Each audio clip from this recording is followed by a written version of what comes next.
Ya, jemaat Tuhan yang terkasih, hari ini kita akan mendengarkan firman Tuhan yang akan menuntun kita lagi di hari-hari hidup kita.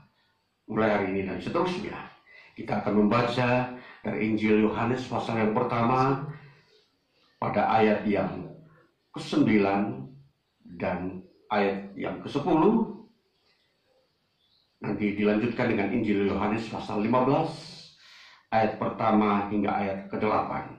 Mari kita mulai dari Injil Yohanes pasal yang pertama. Terang yang sesungguhnya yang menerangi setiap orang sedang datang ke dalam dunia. Ia telah ada di dalam dunia dan dunia dijadikan olehnya, tetapi dunia tidak mengenalnya. Kemudian kita sambung pada Injil Yohanes pasal 15 ayatnya yang pertama hingga ayatnya yang ke-8. Bunyinya demikian. Pokok anggur yang benar. Akulah pokok anggur yang benar, dan Bapakkulah pengusahanya. Setiap ranting padaku yang tidak berbuah dipotongnya, dan setiap ranting yang berbuah dibersihkannya, supaya ia lebih banyak berbuah. Kamu memang sudah bersih karena firman yang telah kukatakan kepadamu. Tinggallah di dalam aku dan aku di dalam kamu. Sama seperti ranting tidak dapat berbuah dari dirinya sendiri kalau ia tidak tinggal pada pokok anggur. Demikian juga kamu tidak berbuah jikalau kamu tidak tinggal di dalam aku. Akulah pokok anggur dan kamulah ranting-rantingnya. Barang siapa tinggal di dalam aku dan aku di dalam dia, ia berbuah banyak. Sebab di luar aku, kamu tidak dapat berbuat apa-apa. Barang siapa tidak tinggal di dalam aku, ia dibuang keluar seperti ranting dan menjadi kering. Kemudian dikumpulkan orang dan dicampakkan ke dalam api, lalu dibakar. Jikalau kamu tinggal di dalam aku, dan firmanku tinggal di dalam kamu, mintalah apa saja yang kamu kehendaki, dan kamu akan menerimanya. Dalam hal inilah Bapakku dipermuliakan, yaitu jika kamu berbuah banyak, dan dengan demikian kamu adalah murid-muridku. Ya, sampai demikian jauh bagian firman Tuhan yang kita baca di hari ini, saudara-saudara yang terkasih. Dari bagian bacaan kita hari ini, kita mau mengerti sesuatu tema yang hari ini saya sampaikan kepada kita. Kita ada di bawah sebuah sorotan tema, yaitu dasar ibadah Kristen. Saudara-saudara yang terkasih, kalau kita mau melihat dasar ibadah Kristen, maka kita tidak bisa beranjak daripada Alkitab, firman Tuhan. Kita tidak bisa mendefinisikan ibadah Kristen berdasarkan teori-teori atau konsep-konsep dunia mengenai ibadah. Itulah sebabnya kita hanya memakai Alkitab untuk menjelaskan apa itu ibadah Kristen. Kita sudah melihat di dalam Injil Yohanes pasal pertama ayat 9, mulai kita sudah baca tadi, dikatakan terang yang sesungguhnya yang menerangi setiap orang sedang datang ke dalam dunia. Ya, kita mau melihat terang itu sedang datang ke dalam dunia. Nah, saudara, kalau kita mau mendefinisikan ibadah, maka ibadah adalah sebuah persekutuan antara Allah dan manusia, di mana Allah hadir di tengah umatnya dan umatnya memuji Allah. Nah, inilah definisi ibadah. Jadi ibadah Kristen ialah Allah datang ke dalam dunia. Allah hadir di tengah umatnya. Barulah umatnya memuji Allah. Itu dasarnya. Nah, saudara-saudara, kita sepanjang hidup kita di dunia ini, kita tentu melestarikan ibadah. Ibadah tentunya kita sudah lakukan, baik itu hari Minggu, baik itu ketika kita ada di rumah kita pun beribadah. Artinya ibadah itu mempunyai makna yang luas, yaitu ibadah secara komunitas atau secara jemaat, dan ibadah secara pribadi atau di dalam keluarga. Nah, ini kita mau melihat dasar ibadah Kristen. Jadi, kalau kita mau melihat dasarnya adalah bahwa Allah telah atau sedang ada dalam dunia. Ini yang menjadi dasar. Jadi bukan hal yang kosong tanpa kehadiran Allah. Nah, karena Allah sedang ada di dalam dunia, maka terjadilah ibadah yang dilakukan oleh umatnya. Nah, berarti apa yang kita harus mengerti dari peristiwa Allah hadir di dunia ini? Peristiwa Allah hadir di dunia adalah, pertama, Allah mau mencari manusia yang hilang daripadanya. Apa itu? Artinya manusia ada dalam kegelapan. Manusia ada di dalam lingkungan di mana terpisah dari Allah. Itu artinya dia ada dalam kegelapan. Nah, karena dalam kegelapan di dunia inilah, maka Allah datang dengan terangnya, mencari manusia yang ada dalam kegelapan. Nah, saudara, kalau kita mau melihat keberadaan atau eksistensi manusia di dunia ini, bahwa sesungguhnya dunia ini gelap adanya. Ya, kalau kita mau memandang peristiwa-peristiwa perbuatan manusia, bahwa sesungguhnya semua manusia telah berbuat dosa, dan itulah sebabnya digambarkan sebagai kegelapan. Nah, Allah datang ke dalam dunia. Saudara, kalau kita mau melihat konsep-konsep Kristen, maka yang paling utama kita fahami di dalam konsep Kristen ialah mengenai Allah. Bahwa Allah adalah terang. Allah datang ke dalam dunia dengan posisi dirinya sebagai terang. Dia pemilik terang. Di dalam dirinya ada terang. Maka disinilah terjadinya suatu lawatan Allah kepada umat manusia. Nah, makna terang ini hanya bisa dimengerti ketika kita memandang Yesus. Maka ayat yang ke-10 dikatakan begini. Ia telah ada di dalam dunia. Hanya bisa kita mengerti Allah itu ketika kita melihat Yesus telah datang ke dalam dunia. Jadi kalau Allah telah datang ke dalam dunia, itulah Yesus. Ia telah ada di dalam dunia dan dunia dijadikan olehnya. Tetapi dunia tidak mengenalnya. Ini kita mau melihat bahwa sesungguhnya memang eksistensi dunia itu tidak mengenal Yesus, tidak mengenal Allah. Karena dunia itu ada dalam kegelapan. Namun, kenapa masih ada orang yang diselamatkan di tengah dunia kegelapan ini? Itu hanya karena kasih Allah, kuasa Allah yang mampu menjangkau manusia yang ada dalam kegelapan.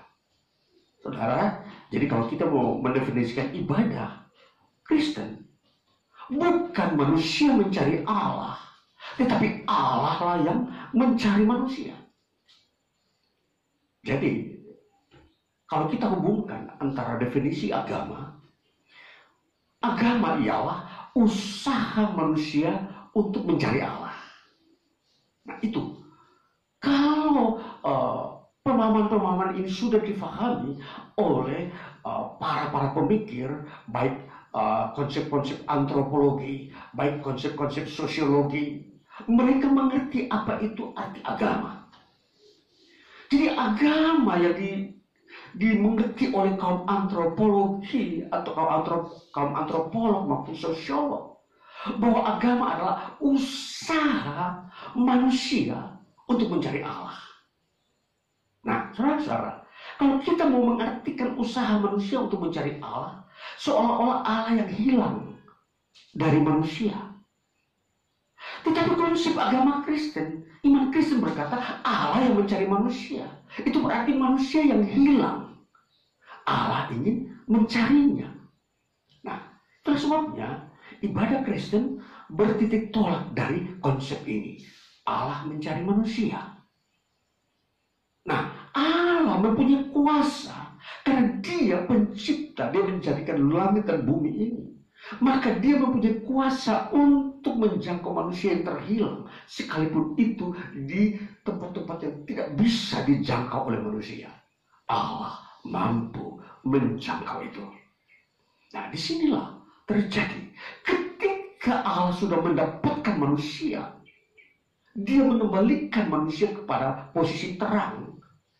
Maka disitulah terjadi manusia yang telah diselamatkan ini, yang disebutkan sebagai orang-orang yang percaya kepada Kristus, mereka lah yang beribadah kepada Allah di dalam terang. Jadi ibadah Kristen adalah ibadah yang dilakukan di dalam terang, bukan di dalam kegelapan. Jadi ibadah yang kita lakukan sampai hari ini, itu ada di dalam terang, yang adalah milik Allah.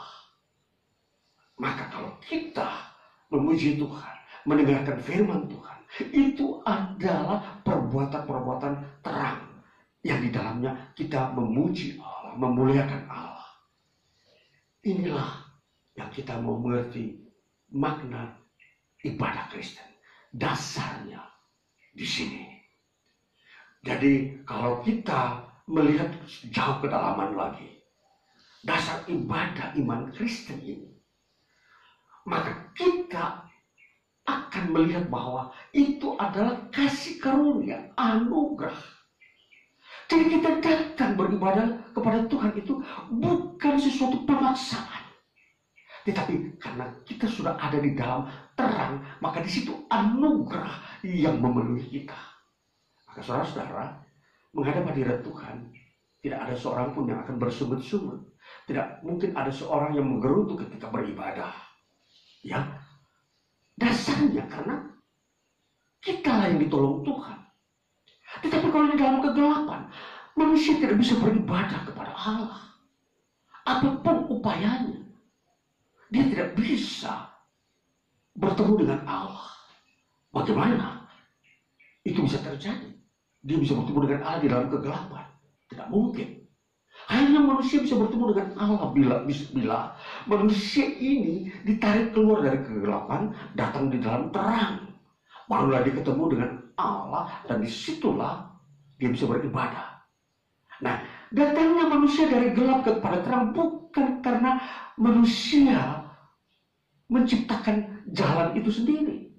Tidak ada seorang pun yang bisa mampu menjalani kegelapan ini untuk tembus kepada terang, kalau bukan Allah yang datang menuntun manusia keluar dari kegelapan. Itulah Yesus Kristus. Yesus Kristus sampai datang ke dalam dunia yang gelap ini. Itulah adalah terobosan Allah di dalam menyelamatkan umat manusia dari kegelapan. Inilah usaha Allah. Jadi ibadah iman Kristen adalah usaha Allah untuk menyelamatkan manusia agar manusia bisa beribadah kepadanya. Nah, itulah definisi ibadah berdasarkan iman Kristen. Jadi ibadah iman Kristen bukanlah usaha manusia, saudara. Bukan usaha saudara dan saya dalam membuat suatu ibadah. Tetapi ini adalah usaha Allah dalam Yesus Kristus. Maka ini saudara-saudara dikatakan Yesus datang. Dan di dalam kehadirannya di dunia ini sampai hari ini itu ditentukannya untuk kita tetap di dalam terang. Saudara yang terkasih, kalau kita memperhatikan di dalam ayat yang 10 dikatakan ia telah datang ke dalam dunia, dikatakan begini, ia telah ada di dalam dunia. Kalau ayat yang ke-9 dikatakan terang yang sesungguhnya yang menerangi setiap orang sedang datang. Saudara, kalau kita memperhatikan kata ini, kata sedang datang ini, maka kita akan bertemu dengan sebuah kata dikatakan di situ. Kata ini memberikan arti bahwa Allah mencari manusia. Yang kedua, Allah menemui manusia. Nah, bertemu. Jadi kalau Allah datang ke dalam dunia, itu tidak sia-sia. Allah tujuan mencari manusia itu pasti mendapatkannya. Nah, kalau kita memperhatikan karya Allah seperti ini usaha Allah. Jadi kita di dalam ibadah kita akan memahami bahwa ibadah kita ini adalah usahanya Allah. Bukan usaha saya, bukan usaha siapapun. Kita bisa beribadah kepada Allah sampai hari ini, itu usahanya Allah. Maka, ketika seseorang datang beribadah, dia tidak patut berkata bahwa inilah usahanya dia. Itu adalah memang usahanya Allah supaya dia datang bisa beribadah kepada Allah. Nah, jadi kalau kita memahami ibadah ini, ibadah Kristen secara ini, maka kita akan beribadah dengan segenap hati. Kita tidak akan bisa beribadah dengan mempunyai motivasi yang tidak benar. Nah, jadi disitulah kita akan mengerti. Setiap kali kita mau berdoa, kita tahu bahwa itu karena Allah yang memanggil kita.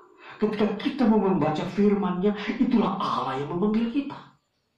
Nah, berarti kita sudah melihat bahwa ini ciri-ciri tanda bahwa Allah telah memisahkan kita, mengeluarkan kita dari kegelapan dan ada di dalam terang bersama-sama dengan Dia. Nah, ini saudara, jadi tentunya kita yang beribadah kepada Yesus Kristus mempunyai makna yang berbeda dengan yang lain, yang memang juga kalau dilihat penggunaan katanya yang sama, beribadah. Nah, jadi kita harus bisa mengerti ini bahwa ibadah dalam Kristen mempunyai makna yang bertolak belakang.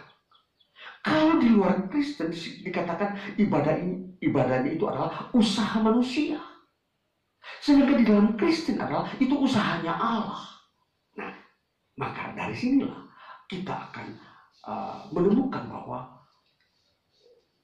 apa yang kita lakukan ini, apa yang kita sedang beribadah kepada Allah itu adalah usaha Allah. Kembali kita melihat bahwa apa yang kita sudah mengerti tentang dasar beribadah. Nah, jadi yang pertama, dasar beribadah tadi kita adalah karena Allah telah datang ke dalam dunia. Jadi sesuatu alasan kenapa kita beribadah kepada Allah. Karena Allah telah datang ke dalam dunia di dalam Yesus Kristus. Itulah yang menjadi alasan pertama. Alasan yang kedua, kita melihat kenapa kita beribadah kepada Allah dalam Yesus Kristus. Nah, di ayat Yohanes pasal 15 dikatakan begini. Ayatnya yang kedua dikatakan begini. Setiap ranting padaku yang tidak berbuah dipotongnya, dan setiap ranting yang berbuah dibersihkannya, supaya ia lebih banyak berbuah. Jadi dasar ibadah kita, ibadah Kristen adalah yang kedua adalah supaya kita mendapatkan pengudusan. Saudara, kalau dibersihkan di sini memang identik dengan pengudusan. Sebab kalau dibersihkan itu begini. Kalau kita melihat makna kata dibersihkan ini, kata ini memakai kata yaitu katairei.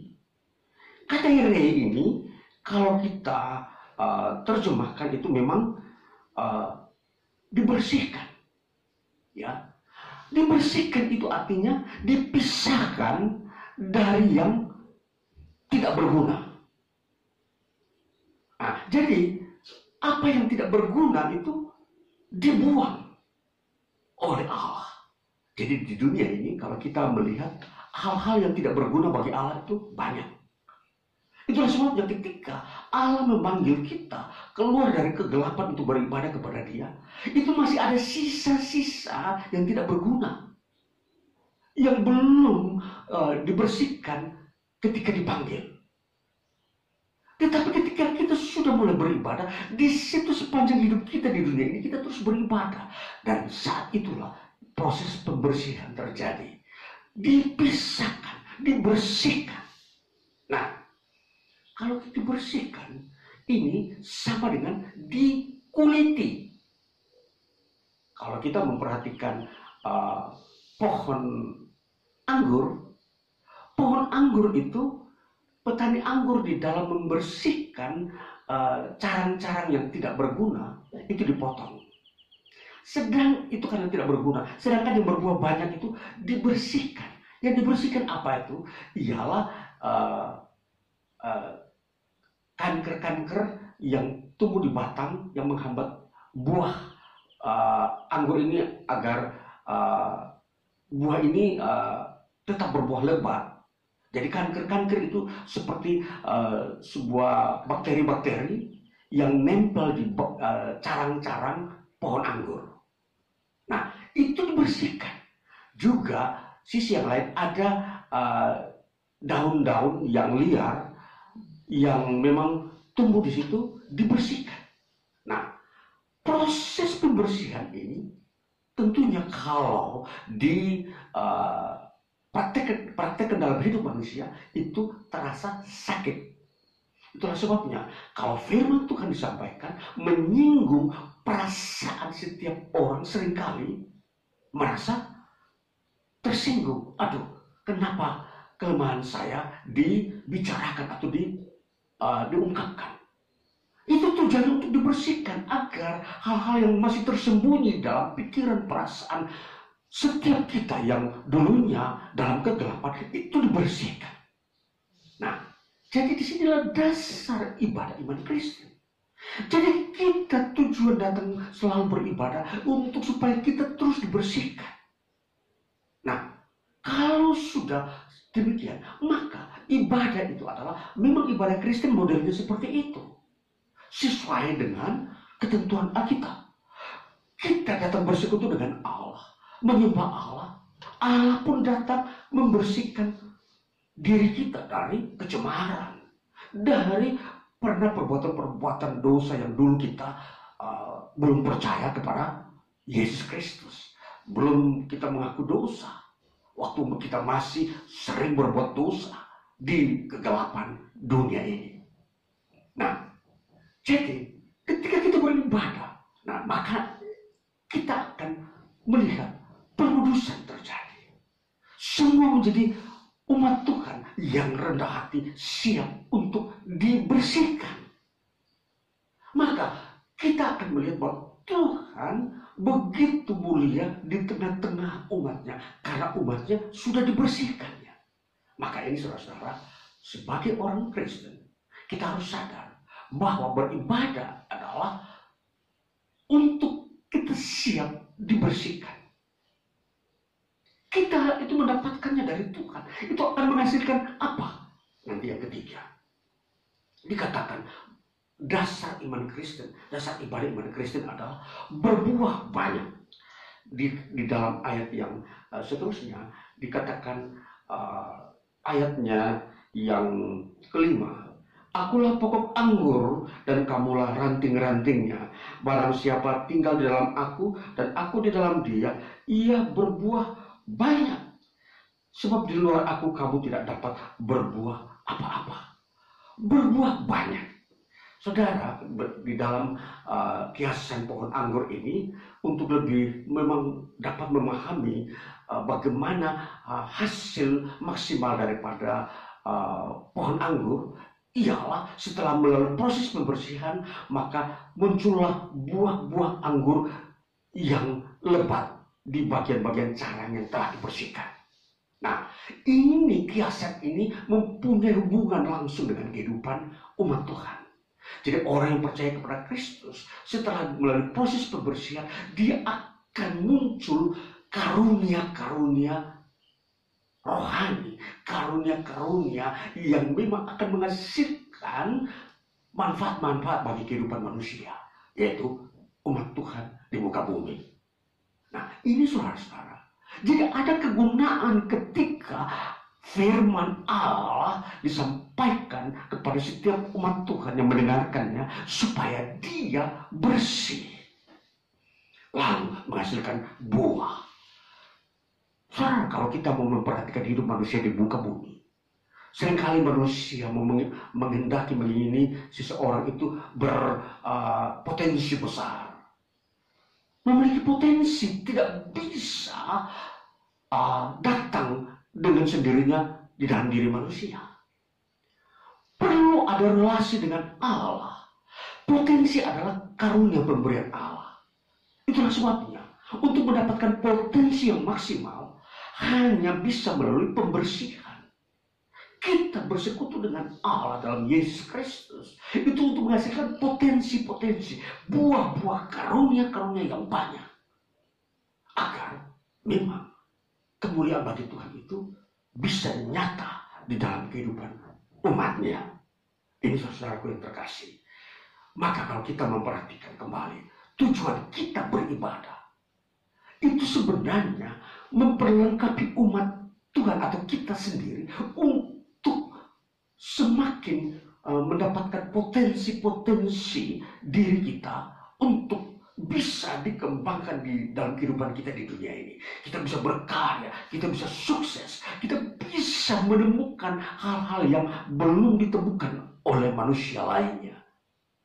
Ini, jadi saudara, kegunaan ibadah itu besar untuk memberikan kesempatan bagi Allah untuk membangun diri kita. Jadi saudara, jadi kalau kita beribadah bukan usaha kita, kita hanya datang memenuhi panggilan Allah, lalu Allah terus membersihkan kita, memperlengkapi kita. Inilah ibadah iman Kristen. Jadi saudara-saudara yang terkasih, kalau kita memperhatikan bagian daripada hal ini, maka sepanjang hidup kita harus beribadah. Kita harus mendengarkan firman Tuhan. Kita harus terus berdoa. Siapa yang mengurangi prinsip-prinsip ibadah ini, dia akan pun mengalami kekeringan. Yesus berkata, barang siapa tidak tinggal di dalam aku, dia akan menjadi kering dan akan dipotong, dibuang dan dikumpulkan di dalam api untuk dibakar. Tidak ada potensi menjadi penganggur, menjadi orang-orang yang tidak mempunyai kekayaan-kekayaan ilahi dalam dirinya. Itulah kegunaan ibadah. Saudara, jadi ibadah kepada Allah dalam Yesus Kristus kegunaannya besar. Jadi jangan menyanyiakan di mana waktu beribadah itu tiba. Pakai kesempatan mana Tuhan siap berbicara, memperlengkapi saudara, menambahkan dalam diri saudara potensi dan karunia-karunia, supaya saudara bisa berguna di dunia ini. Saudara akan diangkat oleh Tuhan. Maka itulah sebabnya ketika kita diampuni dosa, itulah peristiwa kita dikeluarkan dari kegelapan. Maka disitulah Allah melahirkan potensi-potensi ilahi dalam diri setiap orang yang mengalami pengampunan dosa. Nah, ini saudara kita harus pahami. Sehingga di dalam hari-hari hidup kita tahu bahwa apa yang paling berguna dalam diri kita ialah menghadap hadirat Tuhan. Kita memandang wajahnya, berdoa, meminta, dan membaca firman-Nya, sehingga kita menjadi orang yang di mata Allah kita memuliakan Dia. Baiklah kita melakukan hal-hal yang berguna ini di dalam hidup kita. sehingga kita menjadi orang yang bukan saja diselamatkan masuk ke dalam kerajaan surga, tapi kita diberkati oleh Tuhan di bumi ini. Tuhan Yesus memberkati. Haleluya.